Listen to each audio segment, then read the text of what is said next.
जिंतूर परभणी रस्त्यावरील टाकळी कुंभकर्ण परिसरात आकाशवाणी केंद्राजवळील रस्त्यावर दिनांक 17 जुलै रात्री 7 ते 8 दरम्यान या ठिकाणी आपण बघू शकता एक चारचाकी वाहन तसेच दुचाकी यांच्यात भीषण अपघात झाला आणि या अपघातात 2 जण गंभीर जखमी झाले असून त्यांना परभणी येथील शासकीय रुग्णालयात हलवण्यात आले आहे। याबाबत घटनास्थळी असलेल्या नागरिकांकडून मिळालेली अधिक माहिती अशी की जिंतूर तालुक्यातील कौसडी येथील पोलीस कर्मचारी असलेले विकास खैरे हे परभणी येथे कर्तव्य बजावून दुचाकीवरून गावाकडे परत जात असताना टाकळी कुंभकर्ण येथे आकाशवाणी केंद्रासमोर त्यांच्या दुचाकी आणि कारची जोरदार धडक झाली।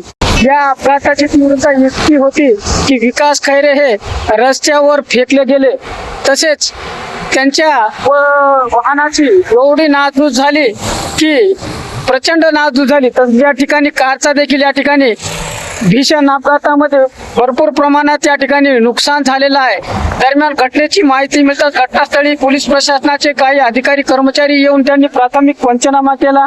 तसेच या ठिकाणी नागरिकांनी धाव घेऊन जखमींना परभणी येथील जिल्हा रुग्णालयात हलवण्यात आले असून बातमी देईपर्यंत या प्रकरणी परभणी पोलिसात अद्यापपर्यंत कोणतीही नोंद झाली नसल्याची माहिती सूत्राच्या वतीने मिळत आहे।